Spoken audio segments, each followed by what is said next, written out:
681 प्रतिदिन आएगा फॉर्मेट? हाँ सर, उसमें एक फॉर्मेट हम लोग डेवलप कर दे रहे हैं और टीम रहेगी सर, उसको पर डे डेटा एंट्री के लिए लगभग कितने लोग हैं? सर ऑफिस से ही हम लोग ले लेंगे सर, 10 मिनट को लेंगे हाँ मेरी स्टाफ से डेडिकेटेड टीम बना दीजिए और शुद्ध शुद्ध एंट्री हो जो इन लोगों ने दिया है। और आज से हम लोग इसको कार्य को शुरू कर रहे हैं और जो सरकार द्वारा निर्धारित समय सीमा है उसमें हम लोग पूरी शुद्धता के साथ इस जातीय जनगणना को संपन्न कराएंगे। शिकायत वगैरह के लेकर कोई प्लेटफॉर्म है, किस तरीके से लोग है अगर कहीं कोई किसी प्रकार की शिकायत होती है या कोई विधि व्यवस्था की समस्या होती है तो सभी प्रखंड में प्रखंड विकास पदाधिकारी, संबंधित थाना प्रभारी रिस्पॉन्सिबल हैं। अनुमंडल स्तर पर अनुमंडल का अधिकारी, अनुमंडल पुलिस पदाधिकारी हैं जो इसको देखेंगे। नगर क्षेत्र में हमारे जो संबंधित अनुमंडल पदाधिकारी हैं और नगर कार्यपालक पदाधिकारी हैं, ये लोग देखेंगे, उसका समाधान करेंगे और इसको हम लोग बहुत ही अच्छे से और लोगों को कन्विंस करके इसको कराएंगे।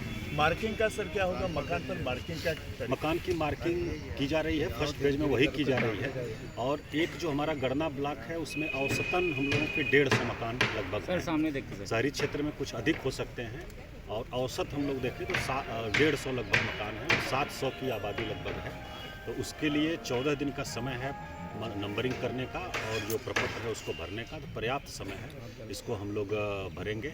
जैसे शहरी क्षेत्र में अपार्टमेंट हम लोग देखते हैं, रहते हैं, तो अपार्टमेंट अगर है तो उसको एक भवन माना जा रहा है, लेकिन उसमें जितने फ्लैट्स बने हुए हैं तो उसको एक मकान माना जा रहा है। इस प्रकार से उसकी नंबरिंग की जाएगी और इस प्रकार से प्रत्येक फ्लैट में जो लोग जो परिवार रह रहा है उसका भी विवरण प्राप्त किया जाएगा। मंदिर मस्जिद वगैरह आदि जो जमीन खाली हो इसकी भी मार्किंग वगैरह क्या है? नहीं, इस प्रकार का नहीं। जो आवासीय भवन हम लोगों के हैं मुख्य रूप से उसकी गणना है और कुछ लोग हैं जिनके घर नहीं हैं, घुमंतु हैं और यहाँ वहाँ रहते हैं लोग अपना आजीविका के उसमें, तो उन लोगों के लिए भी व्यवस्था की गई है। जो सेकंड फेज होगा उसमें उन लोगों की गणना का भी प्रावधान किया गया है, उनको भी हम लोग करेंगे। जो लोग यहाँ से बाहर रह रहे हैं, परिवार के सदस्य रोजगार के लिए या स्वरोजगार के लिए किसी भी कारण से, उन लोगों का भी गणना करने का प्रोविजन इसमें किया गया है। सेकंड फेज में हम लोग उसको भी करेंगे। पटना में बहुत स्लम इलाके हैं, उसको गणना इसी पैटर्न पर होगा। Thank you. लगभग 20 लाख परिवार हैं हमारे और लगभग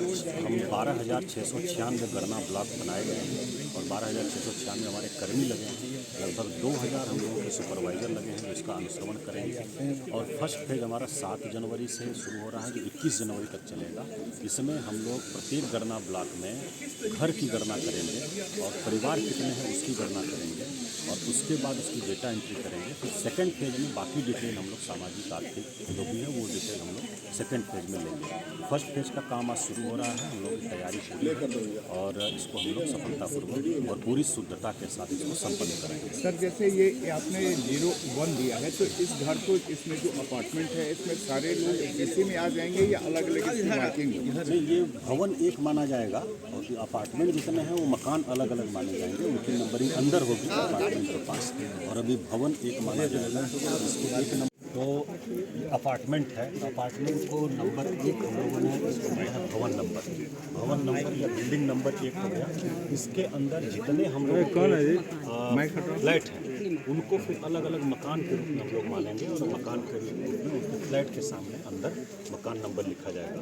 1/1, 1/2, 1/3 ऐसे करके अंदर जितने फ्लैट हैं सबको काउंट किया जाएगा और उनके परिवार के मुखिया से जानकारी मिलेगी कि कितने सदस्य हैं परिवार में। अभी यही जानकारी हम लोग पूरी तैयारी पूरी हो गई है? पूरी तैयारी। चलिए शुक्रिया। हमारा दूसरा फेज चलेगा अप्रैल में, उसमें हम लोग बाकी डिटेल लेंगे।